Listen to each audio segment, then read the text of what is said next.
Que a graça e a paz do nosso Senhor e Salvador Jesus Cristo esteja conosco em mais esse dia, em mais esse devocional.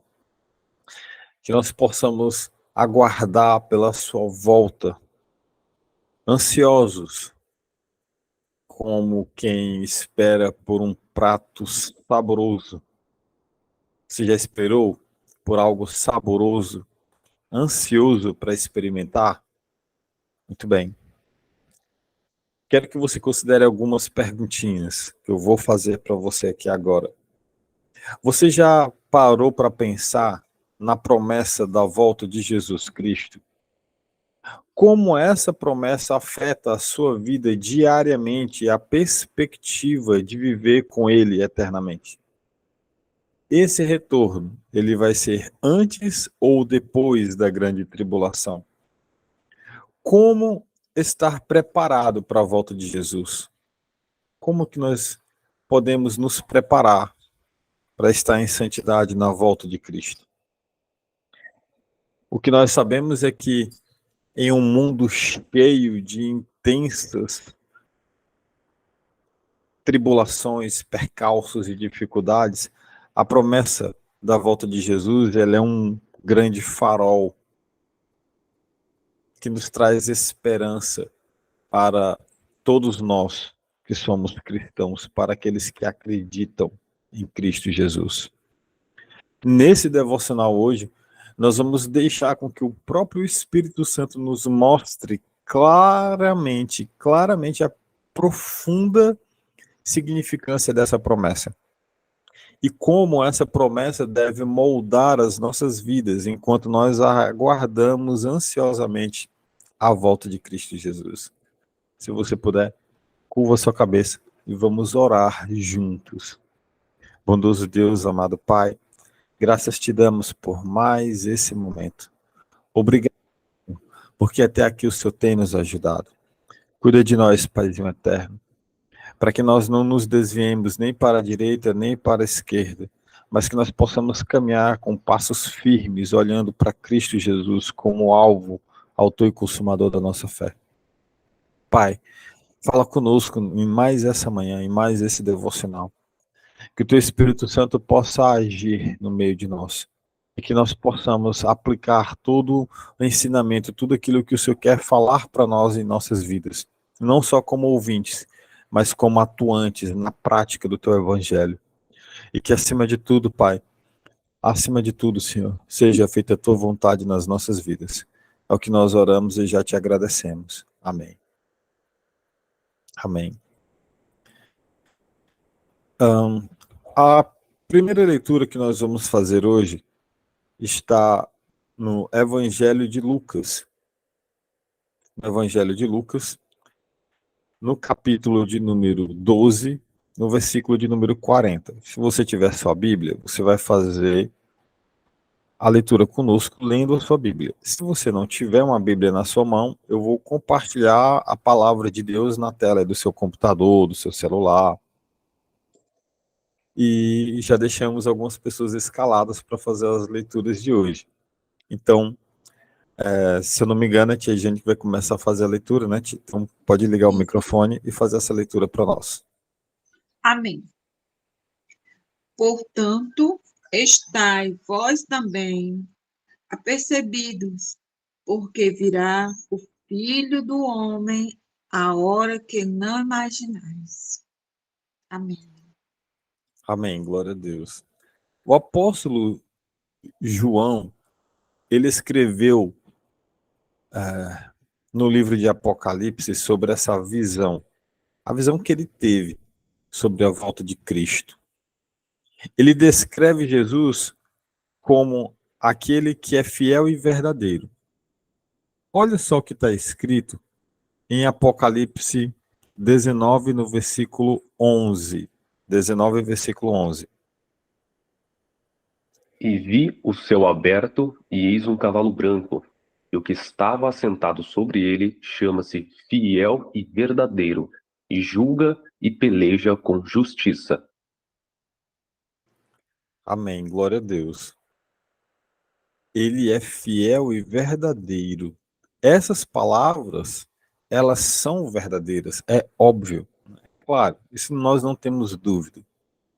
Ele vem por cima de um cavalo branco para julgar o mundo com justiça.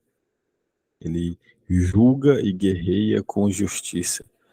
Essa imagem poderosa, ela nos lembra que Jesus ele é o Rei dos Reis, o Senhor dos Senhores, e que a sua vinda vai atrair e trará justiça e restauração final. Nessa esperança da volta de Cristo Jesus, nessa esperança, nós entendemos 3 pontos principais que nos trazem essa esperança. E também nós vamos entender nesse devocional sobre como nós devemos nos preparar para a vinda de Cristo. Então, primeiro vamos entender sobre essa esperança, o que trata essa esperança sobre a volta de Cristo Jesus.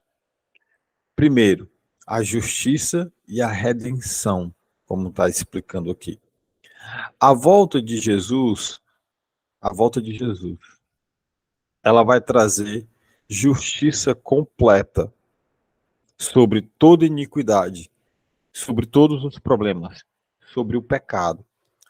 Todas as injustiças elas vão ser corrigidas, todas. E os fiéis, eles vão ser recompensados. Essa promessa, ela deve nos encorajar a viver vidas, as nossas vidas, apenas buscando a reconciliação com Deus e com os outros. Só essa promessa já nos levaria a esses momentos de reconciliação.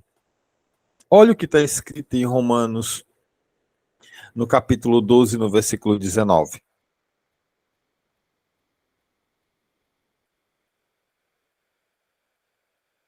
Acho que é a tia Jane que vai fazer a leitura, né? Se não me engano. 12, 19, Romanos 12, 19.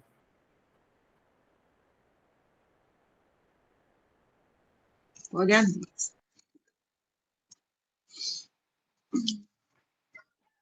Verso 19. Não vos vingueis a vós mesmos, amados, mas dai lugar à ira, porque está escrito: minha é a vingança, eu recompensarei, diz o Senhor. Amém. Amém. Então, a volta de Cristo, ela nos traz primeiro essa esperança, a esperança de que a justiça, ela vai acontecer. Muitas das vezes a gente espera a justiça aqui na Terra, entre pessoas, e quando, infelizmente, essas coisas vindo de pessoas, não há justiça. Eu considero muito que aqui nessa Terra não existe justiça, ou pelo menos não como ela deveria ser realmente aplicada. Aqui nessa terra sempre existe uma cláusula além, um parágrafo acima, ou uma interpretação da lei e da forma diferente. Com Jesus, não há interpretação diferente. Com Jesus é sim, sim, não, não. Ou junta ou espalha, ou está contra ele ou está a favor dele. Não tem meio termo, não existem parágrafos nem adendos, não existem. Então, essa justiça, ela nos é proporcionada através dessa esperança da volta de Cristo. A segunda coisa que nós podemos entender com essa esperança da volta de Jesus é o consolo nas tribulações. Porque quando nós enfrentamos as dificuldades, a esperança na volta de Jesus nos conforta. Saber que ele está voltando nos ajuda a apoiar as nossas provações com paciência, com fé. Nós encontramos apoio nas nossas provações com paciência, com fé, porque nós confiamos nele. E ele fará todas as coisas novas. Olha só o que está descrito em Apocalipse, no capítulo 21, no versículo 4. E Deus limpará de seus olhos toda a lágrima, e não haverá mais morte, nem pranto, nem clamor, nem dor, porque já as primeiras coisas são passadas. Tudo se fará novo, absolutamente tudo. Imagina só, eu estou num corpo que nesse momento está em pleno estado de recuperação de uma cirurgia que eu fiz segunda-feira da semana passada. Na volta de Jesus, nós vamos estar em um corpo incorruptível, livre do pecado, apartado do pecado. Todo o mal que o pecado proporciona para nós, nós estaremos apartados disso daí. Não haverá morte, não haverá choro, nem tristeza, nem ranger de dentes, porque absolutamente tudo se fará novo. Então, essa esperança da volta de Jesus nos traz esse consolo nas nossas tribulações, nos dando força e ânimo para a gente seguir, afinal de contas. Hoje é segunda-feira. E eu não sei o que vai ser do meu dia durante o decorrer do dia, no final do dia. E eu não sei. Deus o sabe. Eu não sei o que vai ser. Deus sabe. Eu não sei quais vão ser as minhas batalhas, as lutas que eu vou passar hoje. Eu posso até imaginar pelo que eu pensei em fazer no decorrer do meu dia. Mas eu não sei como que literalmente isso vai acontecer. Deus sabe minuciosamente. E essas tribulações, eu consigo ter a esperança de que eu vou vencê-las. Principalmente tendo a certeza que Cristo vai voltar. O terceiro ponto final que nos traz a esperança da volta de Cristo é a motivação para realizar a missão. A expectativa da volta de Jesus, ele nos motiva a trabalhar. E trabalhar no reino significa proclamar o evangelho na sua casa, na sua redondeza e em todos os confins da terra. Nós queremos que os outros também experimentem a salvação, a esperança que nós temos de encontrarmos Cristo, que essas pessoas elas também possam estar preparadas para a volta de Jesus. Olha só o que está escrito em Marcos, no capítulo 16, no verso 15 e no verso 16.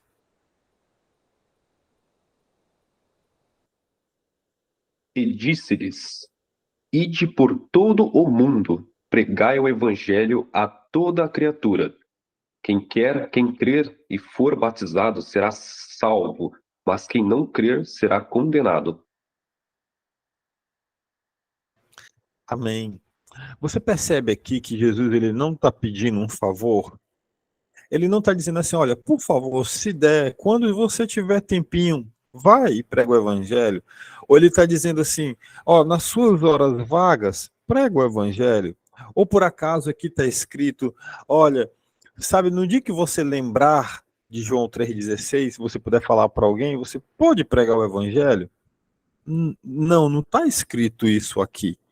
Não está escrito isso na sua Bíblia. O que está escrito é, vão pelo mundo. Isso é uma comissão. Nós fomos comissionados a pregar o evangelho, mas não só com as nossas bocas. Pregar o evangelho principalmente com a nossa forma de nos portarmos, de nos comunicarmos com as nossas atitudes, com o modo em que vivemos. Porque muitas das vezes nós sabemos que existem pessoas que falam lindo, né? Mas em casa são cavalos batizados. Maltratam suas esposas, seus filhos, mas diante do púlpito na igreja são santos. O pregar o evangelho ele está acima de falar sobre a palavra de Deus, mas ele está sobre você ser luz e sal. Se trata de você ser luz e sal na vida de quem precisa. Então, o ide e pregar o evangelho para que haja arrependimento. O batismo é um sinal de arrependimento. Você proclamar a todos que você aceitou Cristo como o Senhor e seu Salvador. Afinal de contas, quando você entende isso, você quer se mostrar para as outras pessoas que Cristo é o seu Salvador. Então o batismo ele é um sinal. daquela pessoa que de fato está arrependida e que ela quer ser batizada. Então ela proclama aquilo dali, torna-se um ato público que todos vão ver. Mas acima disso está o fato de você mudar de vida. Aquele que peca não peca mais, aquele que adulterava não adultera mais, aquele que mente não mente mais, aquele que roubava não rouba mais, aquele que se prostituía não se prostitui mais. Irmão, não há, não há, não há remissão de pecados, não há você seguir Jesus sem você abrir mão de alguma coisa. É necessário que você abra mão de algo. E muitas das vezes o que você vai precisar abrir mão para seguir Jesus é aquilo que mais te custa. O que é que mais te custa? Isso você tem que abrir mão. E pode ter certeza, para algumas pessoas, o que mais te custa é o pecado. O que mais te custa é o pecado. É o que te afasta de Deus. E às vezes você está tão abraçado com aquele pecadinho que você não quer abrir mão. E por conta disso, você nunca vai estar preparado.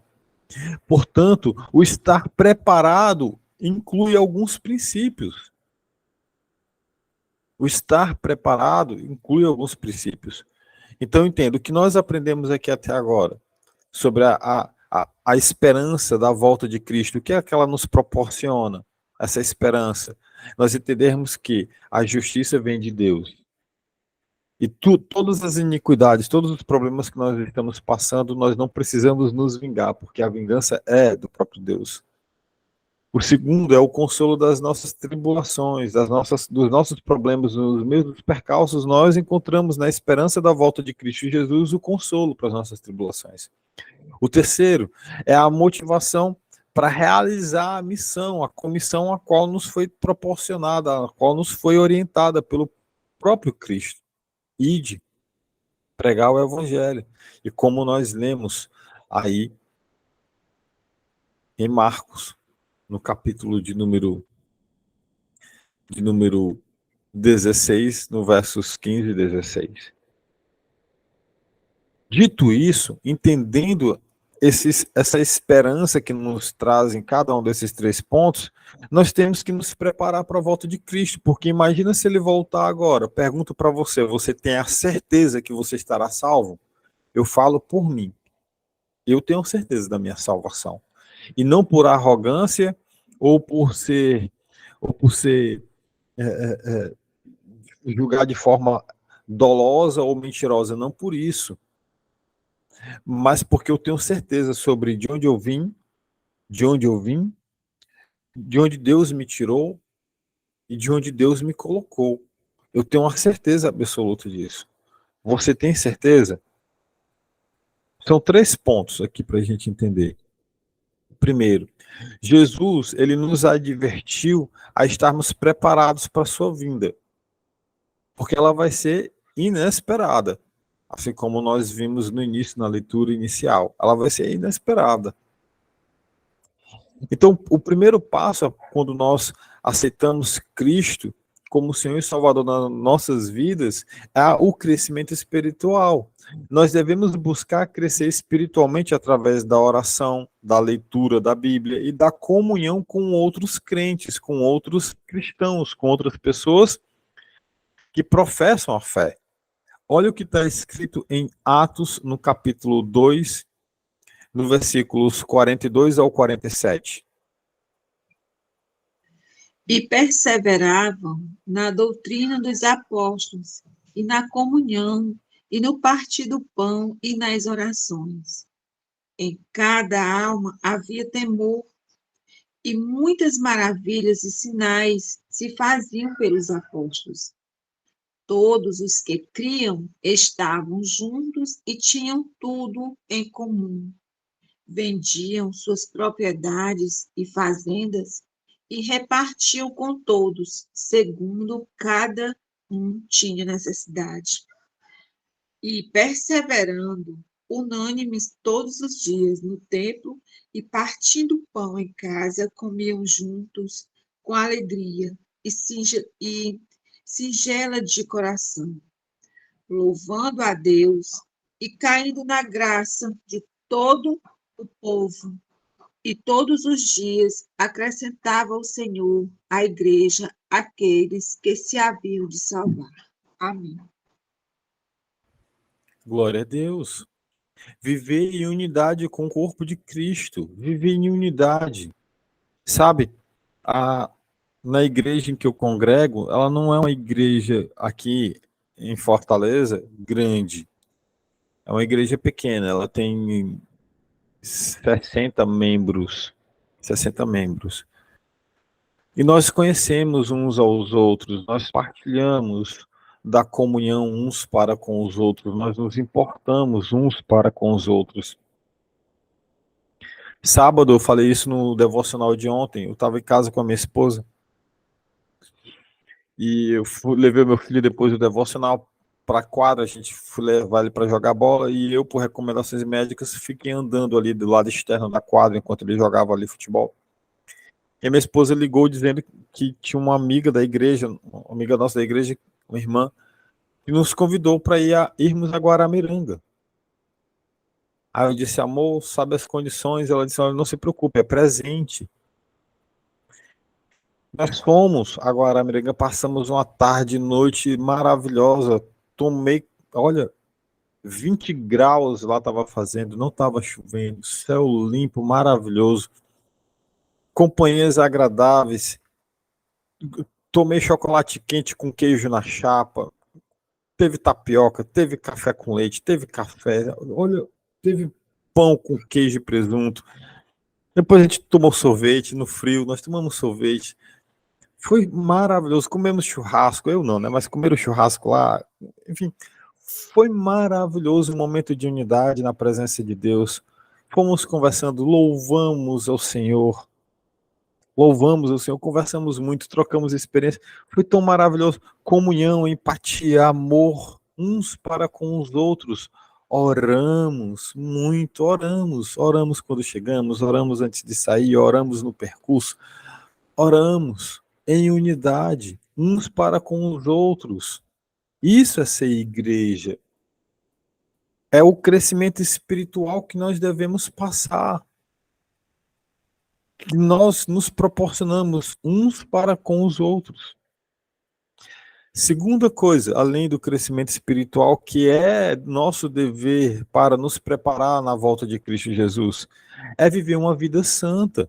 Nós devemos viver vidas santas, refletindo os valores do reino, o caráter de Cristo, no nosso comportamento e na nossa relação. Olha o que está escrito em Hebreus, no capítulo 12, no versículo 14. Segui a paz. Perdão, pode ler. Segui a paz com todos e a santificação, sem a qual ninguém verá o Senhor. Glória a Deus, glória a Deus. Segue a paz com todos, irmãos. A paz não é briga, não é inveja, não é um falando mal do outro. É paz. E não é com um ou com outro. Ou com o irmão ali que senta na frente ali da igreja, ali lá na frente, eu vou ter paz. Mas com aquele que está lá atrás fazendo barulho, quebrando copinho, fazendo barulho no copinho de plástico, balançando a chave, naquilo dali eu fico com raiva dele, aquilo dali eu não quero paz com ele não. Irmão, é paz com todos. Paz com todos. E viver uma vida de santidade. Está escrito, o escritor do livro de Hebreus, está claro aí, ó. Sem santidade ninguém vai ver a Deus, não. Ou você acha que você vai lá para o céu sem estar em santidade, você vai ficar de costas para o teu Deus? Ou então você acha que você vai cego? Não, senhor, lá eu não estou em santidade. Quando eu subir, eu vou fechar os olhos, que é para mim não olhar. Pode me arrebatar. Você acha que vai ser assim? Sem santidade ninguém vê a Deus, irmãos. Ou a gente vive uma vida santa, livre, apartadas do pecado aqui, ou não. Isso não significa que eu e você não vamos pecar, tá bom? Então, por favor, Entenda isso, por favor. Ó, Joelson, então você não peca? Irmão, assim, ó, nós somos trapos de imundícia. Se não for o Espírito Santo conosco aqui, ai de nós, porque nós vamos inclinar para o mal. Perceba que duas criancinhas, se você colocar um único brinquedo para elas, mais cedo ou mais tarde elas vão fazer confusão entre elas para ver quem que vai ficar com o brinquedo. Há uma inclinação nossa para o mal desde quando nós somos criancinhas. Desde quando nós somos criancinhas. Nós já somos pecadores. Desde quando somos criancinhas. Nós já temos essa inclinação para aquilo que é errado. Então, pecar, infelizmente, faz parte da nossa jornada. Não viver pecando. Um outro ponto é que nós temos um advogado justo e fiel. Davi, quando ele peca, ele diz: Senhor, pequei contra ti, somente contra ti eu pequei. E parece ser um pouco contraditório quando a gente percebe que Davi peca contra a Betseba, peca contra o seu melhor amigo, manda matar, peca contra o exército, porque quando ele vai enviar lá Urias para frente do fronte de batalha, Urias não morre só, com certeza vão outras pessoas ali com ele. Davi peca contra a nação de Israel. E por que ele fala que somente contra Deus eu pequei, somente contra ti eu pequei? Ele fala isso porque o primeiro ofendido quando você peca, quando eu peco, é Deus. Esse é o primeiro ofendido. Então, quando você entende que quando você vai pecar, o primeiro ofendido é Deus, você ali pensa duas vezes. E se você pecar, se arrependa e peça de coração, assim como Davi pedia constantemente de coração a Deus o perdão pelos seus pecados. Mas viver uma vida santa é obrigação. Viver uma vida apartada do pecado. Viver uma vida distante, mudança de atitude. Isso Deus espera de nós, porque é obrigação nossa para aqueles que querem estar na presença de Jesus. Viver uma vida em santidade. E terceiro, o serviço e o amor. Nós devemos servir uns aos outros e demonstrar o amor de Cristo em nossas ações. Nas nossas ações. Em Lucas, no capítulo 12, no versículo 37, diz: Felizes os servos, cujo Senhor os encontrar vigiando quando voltar. Eu afirmo que ele se vestirá para servir e fará que se reclinem à mesa e virá servi-los. Já imaginou o meu Deus, o teu Deus, quando ele vir e nos encontrar como servos, praticando o evangelho nas nossas vidas, servindo uns aos outros? Olha a promessa, ele nos afirma que ele se vestirá para servir, o nosso Deus vai nos servir. Irmão, eu não consigo nem imaginar essa cena. O meu Deus, ele fará com que se recline à mesa e virá servir. Ele vai me sentar ali na mesa, ele vai sentar assim, olha o que eu trouxe um peixinho assado para você, olha. Vai ser melhor do que o que aconteceu hoje, que, como eu falei, na quinta ou foi na sexta, eu estava numa lojinha de frios, e aí eu vi aquela barra de chocolate, eu disse, Senhor, eu queria tanto uma barra de chocolate, quem sabe semana que vem. Aí a minha mãe chega hoje de Camusim e traz a barra de chocolate. Aí ontem eu vou no mercantil, comprar algumas coisas que estavam faltando, olho para um amendoim, não falei para minha esposa, mas eu pensei, eu queria levar amendoim, deixa semana que vem, quem sabe. A minha mãe vem e traz amendoim. Olha o que Deus faz. Imagina então quando ele voltar, como vai ser. Que esperança maravilhosa. Então, entenda.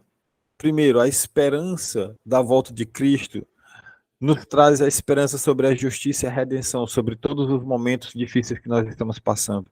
A esperança da volta de Cristo nos dá o consolo necessário diante de todas as tribulações e problemas.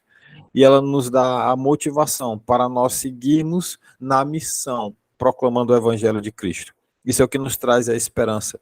E por conta dessa esperança, Cristo nos convida a viver uma vida preparados para sua volta.